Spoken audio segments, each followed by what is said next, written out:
This is the Bleeding Yankee Blue podcast, discussing and debating BYB Episode 3. So, I want you to imagine something for a second. Welcome to today's deep dive, by the way. But just picture, like, walking into a high-end luxury car dealership, right? Okay, I'm picturing it. Lots of shiny chrome. Right. And you loudly announce to everyone in the showroom that all the vehicles are just garbage. Like, there's nothing worth driving on the market. It's a bold strategy. Oh, very bold. And then you turn around, walk down the street, and you literally buy a rusty chainless bicycle at a yard sale. Wow. Yeah, that paints quite a picture. Right. Well, according to the stack of posts from the popular blog Bleeding Yankee Blue, that is essentially what the New York Yankees front office pulled off during a highly dramatic week in August 2026. It's an incredibly vivid image. Yeah. And honestly, reading through these sources you brought in, it's not too far off from how the fan base was feeling at the time. Oh, they were furious. Yeah, these aren't your standard dry game recaps. I mean, they are this passionate, highly critical documentation of a franchise that is just at a total boiling point. And that boiling point is exactly our mission for this deep dive today. Because if you read between the lines of all that blog outrage, a really clear core theme emerges. We're looking at this intense, almost, suffocating tension between a front office desperately trying to spin this carefully crafted PR narrative, Right. and the raw, unscripted reality of baseball actually being played on the field. It's the ultimate collision, really, between the boardroom spreadsheet and the dirt on the diamond. Exactly. You can spin statistics and, market a player all you want in press conferences, but what happens when that marketing department's vision meets a 95-mile-per-hour fastball in the Bronx? I'm guessing the marketing department usually loses. Almost every time. So let's look at where this frustration in the blog really ignites first, which is the trade deadline. The Yankees front office philosophy here, it kind of establishes a pattern of stubbornness. Oh. And frankly, outright denial, which perfectly mirrors how they treat their players, but we'll get to that later. At the deadline, Brian Cashman's message to the fans was basically, there's nothing to see here. Right. He publicly claimed there were limited opportunities to upgrade the roster. Limited opportunities. But if you look at the reality of the market that exact week, division rivals were making these massive landscape-altering moves. I mean, the Red Sox landed Adley Rutschman in a blockbuster. In Boston. That is a nightmare. And meanwhile, the Rays acquired Liam Hicks from Miami to lock down this controllable upgrade. You really have to break down the mechanics of the American League East to understand why that specific limited opportunities, quote, landed so incredibly poorly with the fans. It felt like a slap in the face. Because the division is a zero-sum game, right? Mm-hmm. If Boston acquires a generational talent like Adley Rutschman, they aren't just improving their own win total. They are actively changing the math for the Yankees. Rutschman is going to catch 120 games a year. He's going to manage their pitching staff specifically against Yankee hitters. Ugh, yeah. And he's going to hit in the middle of their lineup for the next half-decade. So when Boston and Tampa Bay get significantly better at positions of need and your front office just stands pat, you aren't just staying in the same place. You're falling behind. You are actively moving backward. The gap widens literally overnight. Well, okay, to be fair, the Yankees didn't entirely stand pat. They made what the blog refers to as Band-Aid additions. Ah, yes. The Band-Aids. Right. They brought in Heliot Ramos and Luis Garcia Jr., and the sources acknowledge these are solid bats. The team desperately needed offense without Aaron Judge in the lineup. Sure. But the blog is furious because those additions completely ignore the glaring, flashing red lights on the dashboard. I'm talking about the gaping holes behind the plate and in the bullpen. Which is where that dissonance between what the front office says and what the fans see with their own two eyes just becomes impossible to ignore. I mean, you have a full-blown crisis at catcher. Oh, Austin Wells. Right, Austin Wells. By the organization's own quiet admission and the very loud admission of the fan base, has just been a disaster at the plate. A total disaster. They need a catcher to compete in August and September.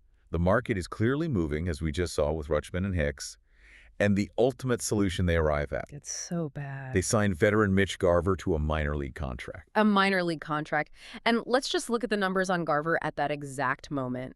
He had just been cut by Seattle on August 4th. Do you know what he was hitting? It wasn't pretty. He was hitting .175 with 4 home runs and 15 RBIs. I mean, the blog is absolutely merciless about this move. They frame it not as strategic roster building, but as pure damage control. literally calling it digging through the bargain bin. And to fully grasp the blogger's frustration there, you have to understand what it means when a player in Garver's specific situation gets cut. Seattle designated him for assignment. Right, DFA'd. Exactly. In baseball terms, being designated for assignment basically means a team has given up on you. Yeah. They removed him from their 40-man roster, exposed him to waivers, all because they decided his production, that .175 batting average, was no longer providing any value to a major league club. Any value at all. So for the Yankees to pick up a 35-year-old catcher who another team just deemed unplayable and then try to sell that to the fans as addressing a critical roster flaw, It's insulting. it's going to insult the intelligence of a fan base that watches every single game. I hear that. I really do. And the optics are undeniably terrible. But I want to play devil's advocate here and just push back on the blog's pure outrage for a second. Okay, go for it. Is this really just front office malpractice and, damage control? Or is there a completely valid strategic argument for Cashman refusing to make these panic buys? I mean, if the Orioles were asking for the absolute moon for Rutschman, isn't it kind of irresponsible to mortgage the future of the franchise just to appease angry fans in August? See, that is the essential tension of modern baseball management. And from a purely economic asset management standpoint, you are absolutely right. Thank you. Cashman's refusal to empty the farm system for a panic buy is highly defensible. Overpaying in a seller's market can cripple your franchise for a decade. The logic is totally sound. Preserve your top-tier prospects and try to find marginal value on the fringes just to get you through the season. So the problem isn't necessarily the refusal to overpay then? No, the problem is the messaging. No. The problem is the PR spin.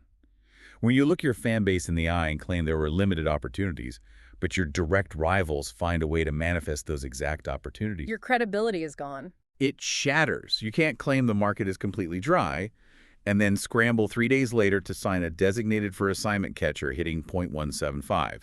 It completely exposes the initial claim as just a corporate talking point. Right, right. It validates the fan's suspicion that the front office isn't executing some master plan, but rather they're just stumbling through damage control. And that refusal to accept reality on the trade market, it completely mirrors how they handled their own clubhouse. Specifically, the whole Anthony Volpe situation. Oh, yes. The sources make it very clear that this insistence on spinning a narrative, despite empirical evidence, it isn't just an external issue with trades. It's like an internal sickness in how they develop their prospects. The saga of Anthony Volpe really is the emotional core of these blog posts. They zero in on his demotion to AAA Scranton Wilkes-Barre. Picture shortstop and second base. Great. And they frame this not just as a standard roster move, but as the merciful end of a years-long science experiment. Science experiment.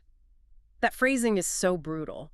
But what I found so fascinating is the assertion that the Yankees quite literally manufactured Volpe as the next Derek Jeter from day one. Yeah, that narrative was heavy. And the sources point to a very specific scouting connection that fueled this whole thing.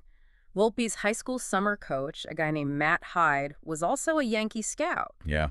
And when you have that kind of inherent connection right from the jump, it creates a very dangerous psychological dynamic within a front office. Because of the bias, right? Yeah, exactly. Confirmation bias easily creeps into the evaluation process. You have a hometown kid, you have a built-in narrative, and you have a scout who already has a massive personal investment in his success. You start seeing what you want to see. You do. The blog makes a really compelling argument that this next captain narrative was established in the boardroom long before Volpe's on-field production in the majors ever justified it. It reminds me of, like, a movie studio pushing a terrible summer blockbuster. Well, that's a good comparison. They spend $100 million on marketing. They buy every billboard in Times Square. They mandate that all the talk shows called the movie of the year. But eventually, the audience actually sits in the theater. Right, and the lights go down. And if the movie stinks, all that PR money doesn't change the fact that they are watching a bad movie. The fans know. You can't market your way out of a .200 their batting average. That's a perfect analogy. They forced a marketing campaign because they desperately needed a golden child to sell the future. But when you build a pedestal that high for a young player, the eventual fall is going to be incredibly messy and very, very public. Which brings us to former Yankee Cameron Maybin stepping into the fray. Yeah, he had some strong words. He took to the public sphere to defend Volpe, basically urging fans to stop taking shots. He pointed out that this kid grew up dreaming of being a Yankee, that he gave everything he had, and he ended it by saying respect costs nothing. And you can see why Maben is looking at this through the lens of the human element, Yeah. which is a very natural reaction for a former player. Oh. He knows exactly how incredibly difficult the game of baseball is at the major league level. He sees young athletes struggling under the brightest lights in sports, and he's just asking for basic human empathy. But the bloggers' retort to that is razor sharp. They basically say, hey, Cameron, you're missing the point. The fans aren't mad at Anthony Volpe. Right. They are mad at the front office for rushing him and trying to force feed this PR script down everyone's throats for 3 years. The resentment isn't directed at a 22-year-old kid's effort. It's directed at an organization's arrogance in telling the fans to ignore their own lying eyes. It's a crucial distinction. The frustration is with the architecture of the hype, not the subject of it. But then the blog takes a slightly different turn when discussing the immediate aftermath of the demotion. Right, yeah, there is a fascinating wrinkle here. The sources highlight this revelation from AAA manager Shelley Duncan on August 6th. He confirmed to the media that Volpe hadn't even reported to Scranton yet. Right, because he was taking his full, collectively bargained 72-hour window to report after being optioned. Exactly, and I actually want to pause on that for a second because I completely disagree with the blog's harsh tone here. Really? How so? Well, the blogger essentially implies that if Volpe wants to prove everyone wrong, he should get on the first bus to Scranton and immediately get to work. Be a grinder, right? Sure, the old school mentality. But if an organization spends 3 entire years force-feeding a kid a captain-in-waiting script, insulating him from reality, and having manager Aaron Boone publicly call him effing elite, Which he did. doesn't the front office bear the absolute responsibility for his bruised ego? I mean, imagine you are 22 years old, your boss tells you every single day that you're the savior of a billion-dollar company. Then, one random Tuesday, they pull the plug and tell you to pack your bags for the minor leagues. Yeah, that's jarring. I'd need 72 hours just to stare at a wall. Can we really blame a kid for taking a moment to breathe when his entire manufactured reality collapses? No, you're right. I think you are hitting on the hidden, incredibly damaging cost of the PR machine. When you coronate a player before they've truly earned it in the crucible of the major leagues, you aren't just selling tickets and jerseys. Right. You are actively altering that young man's psychological reality. The Players Union specifically bargained for that 72-hour reporting window for exactly this reason. It's a huge life disruption. Right, a minor league demotion isn't just a change in office location. It uproots your living situation, it slashes your paycheck, and it is a massive, massive psychological blow. You've basically set him up for a massive identity crisis. Precisely. If you are told you are elite every day, and you are shielded from critique by a front office terrified of admitting a mistake, the whiplash of finally hitting the statistical wall is immense. It has to be. It is entirely human for a young man whose dream just shattered on public television to need a few days to process that trauma. The blogger's frustration makes sense from a pure, baseball grind perspective. But it really lacks empathy for the psychological corner the Yankees painted Volpe into. Exactly. The narrative trapped the franchise, yes, but it also trapped the kid. Which forces the question. What happens when the PR machine finally breaks down? What happens when you strip away the marketing, the slogans, and the boardroom spreadsheets, and actual unscripted baseball takes over? We actually get the answer in the final part of this week's saga. Yes, we do. We move from the collapse of a manufactured star to the completely organic, unscripted arrival of a natural talent, George Lombard Jr. The contrast the sources draw here between how the organization handled Volpe versus how they handled Lombard Jr. is truly night and day. It's unbelievable. The promotion of Lombard Jr. creates this immediate, palpable vibe shift in the clubhouse. And just look at the complete 180 in management style. Aaron Boone's message to Lombard before his major league debut wasn't some heavy-handed, "You are the chosen one, carry the weight of the pinstripes" monologue. He simply told him, "Go be you." That phrase, "go be you," is doing so much heavy lifting. Isn't it? It is the literal unbranding of a prospect. It's almost as if the manager, perhaps unconsciously, is acknowledging that the heavy-handed scripting they used on Volpe was a suffocating mistake. Like they learned their lesson. Right. By telling Lombard to just be himself, They are finally taking the pressure valve off. And Lombard responds by having an electric debut. I mean, in the fifth inning, he gets this 81-mile-per-hour sweeper from Hunter Dobbins and just effortlessly launches it for his first major league home run. Incredible moment. The blog describes the swing as smooth, natural, and most importantly, free of baggage. But here is the irony that I find so revealing about the state of this team. Look at his second game on August 6th. Oh, that game. The Yankees lost to the Cardinals 3-1. And if you look at the box score, it was an absolute nightmare. It was ugly. They stranded 11 runners. They went 0 for 10 with runners in scoring position. And the stadium lights literally went out twice during the game. You can't make that up. It was an ugly, frustrating disaster of a baseball game. Yet the sources report that despite all of that, the team felt lighter and looser. It completely defies traditional baseball logic, doesn't it? You drop an ugly game, you leave small villages on base, the stadium is having literal electrical failures. Right. And yet, the clubhouse feels invigorated. It's wild. Pitcher Will Warren is quoted after the game talking about Lombard, saying, "He's everywhere. It's nice to have that behind you." And Frank Grisham is just brushing off the 0 for 10 stat, talking about how confident he is the offense will come around. A total shift in tone. It reminds me of finally opening a window in a stuffy, highly pressurized room. The air just completely changes. But I have to ask you, looking at this from a baseball perspective, how much of this changed clubhouse feel is actually due to Lombard's raw physical talent? And how much is just the sheer psychological relief of a team no longer having to pretend the emperor is wearing clothes? Honestly, you really cannot separate the two. They feed into each other. Okay. First, Lombard's talent is real, and it changes the physical mechanics of the game. When a veteran pitcher like Will Warren stands on the mound and sees a shortstop effortlessly gliding to a ball in the hole making plays that weren't being made a week prior, it fundamentally changes how that pitcher attacks the strike zone. Oh, that makes sense. He starts throwing strikes with more confidence because he actually trusts the defense behind him. There is a tangible, measurable baseball value to competence up the middle. But the mental side of it, the relief of reality, I guess. Exactly. That psychological relief might be the much larger factor at play during that specific chaotic week. Professional athletes are highly attuned to authenticity. I know. They know when a teammate is in over their head, and they certainly know when management is demanding.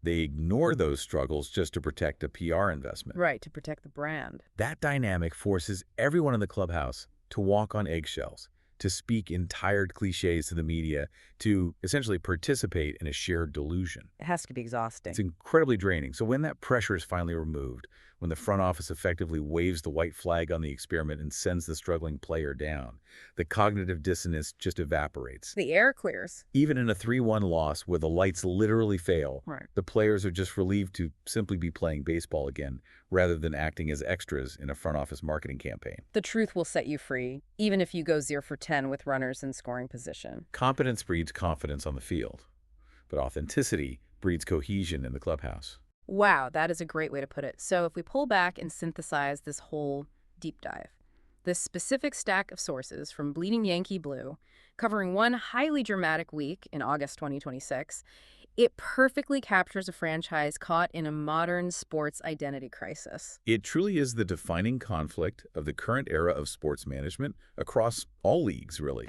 On one side, you have the spreadsheet-driven, PR-obsessed front office trying to engineer a reality through controlled narratives, prospect hoarding, and damage control. The boardroom. And on the other side, you have the undeniable, empirical truth of on-field production. The baseball doesn't care about your marketing campaign. A 95-mile-per-hour sinker doesn't care if a scout dubbed you a captain in waiting 3 years ago. Eventually, the game itself strips away the PR. It demands accountability whether the front office is ready for it or not. And that is such a fascinating lens through which to view not just the 2026 Yankees, but the entire sports landscape. Which leaves you with a lingering, somewhat provocative question to ponder on your own after we sign off today. If a legendary, resource-rich franchise can successfully deceive themselves and a massive chunk of their passionate fan base for 3 whole years with a carefully crafted PR narrative about a prospect, what other current untouchable superstars across the league are actually just products of great marketing rather than great baseball? Thanks for listening to the Bleeding Yankee Blue podcast. Have a good one.